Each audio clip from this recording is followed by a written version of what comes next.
Bienvenue sur cette vidéo.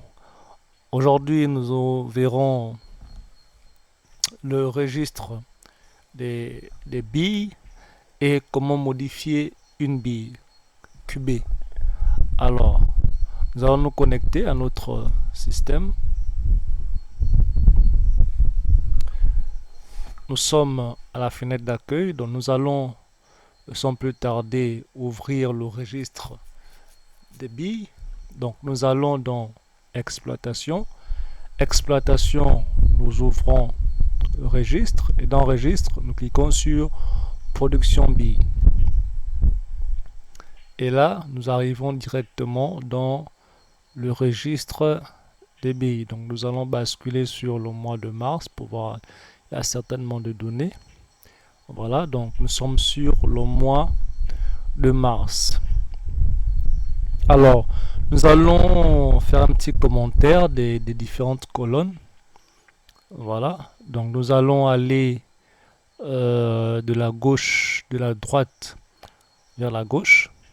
Donc ici, observation, c'est dans cette colonne où seront inscrits les défauts des billes. Par exemple, les billes trouées, les billes fendues, fracassées, etc.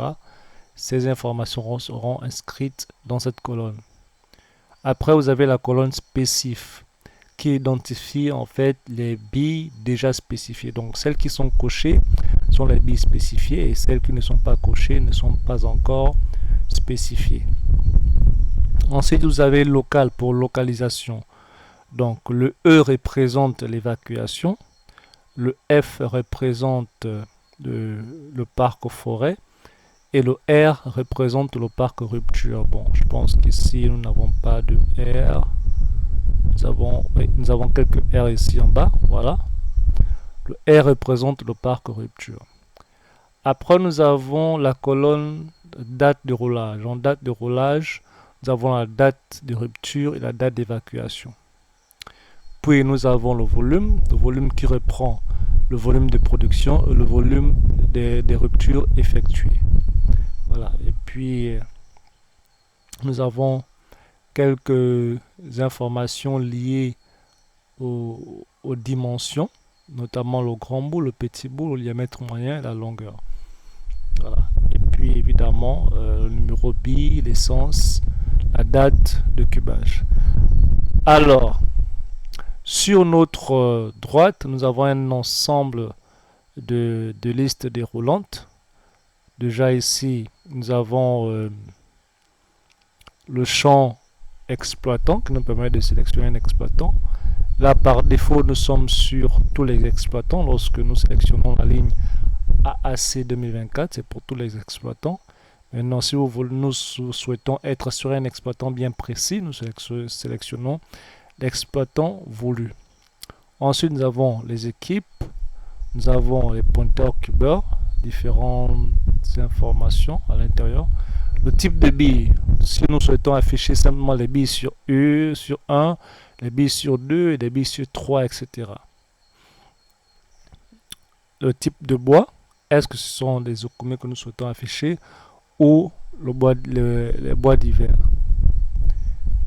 Les parcs, est-ce que nous souhaitons afficher uniquement ceux qui sont dans les parcs forêts, ceux qui sont en parc rupture ou tous les parcs.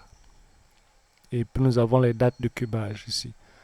Nous avons les différentes dates de cubage. Si nous souhaitons afficher une journée de cubage, nous venons sélectionner une date dans la liste. Donc par défaut, le programme nous affiche toute la production du mois en cours. Alors, comment modifier les informations d'une bille? Donc il faut d'abord la sélectionner. D'accord? Si vous sélectionnez une bille en double-cliquant sur la ligne que vous souhaitez consulter. Donc, soit vous cliquez sur le bouton consulter, soit vous double-cliquez sur la ligne que vous souhaitez modifier. Donc, double-cliquez. Voilà. Une fois c'est ouvert, vous pouvez ensuite procéder aux différentes modifications. Voilà. Donc,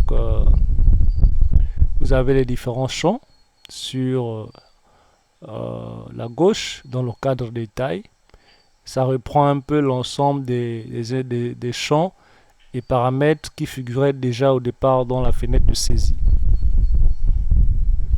Après, vous avez le cadre qui base sur Records, le cadre qui base sur Zobi. Et puis vous avez le QR code, voilà. Vous pouvez prendre votre téléphone pour scanner le code. Vous verrez qu'il va vous retranscrire toutes les informations inscrites à l'intérieur. Donc nous allons faire un test avec notre téléphone. Nous allons suspendre la vidéo pour basculer sur notre téléphone et vous verrez comment on peut lire un QR code depuis un téléphone portable. Voilà. Donc là, nous allons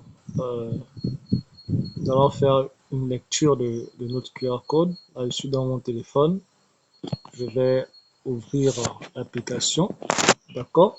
Et là, je vais scanner le QR code. Vous allez voir que tout de suite, le QR code sera scanné.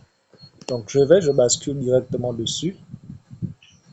Et vous pouvez voir que tout de suite, le code a été scanné. Donc, je vais afficher le texte.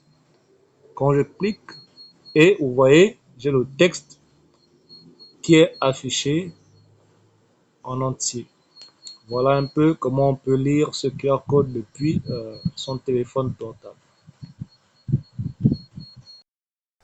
Voilà, donc nous revenons sur notre fenêtre. Donc, lorsque vous souhaitez modifier des informations, pour information, l'essence ne peut pas être modifiée depuis cette fenêtre. Il faudra repartir dans la fenêtre des données d'inventaire pour modifier l'essence. Par contre, vous pouvez modifier la qualité, l'exploitant, l'équipe interne, etc.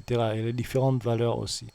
Après, vous avez la possibilité de raser les informations de roulage, la possibilité de mettre à jour les données plaquettes, la possibilité de changer l'indice de la bille, parce que là, nous avons affiché la bille 515 sur 2.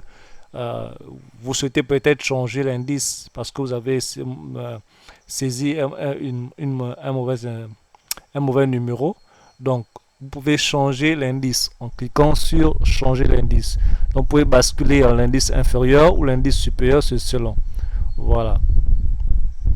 Et après, vous avez la possibilité donc d'actualiser. Une fois que vous avez changé les informations, vous pouvez cliquer sur actualiser les données pour que les données puissent être à jour.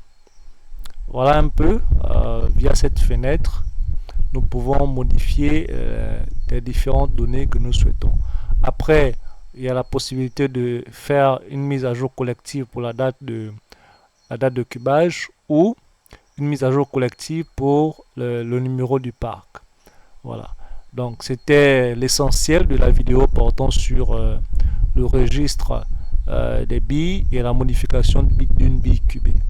Merci à vous et nous reviendrons très bientôt pour une prochaine vidéo.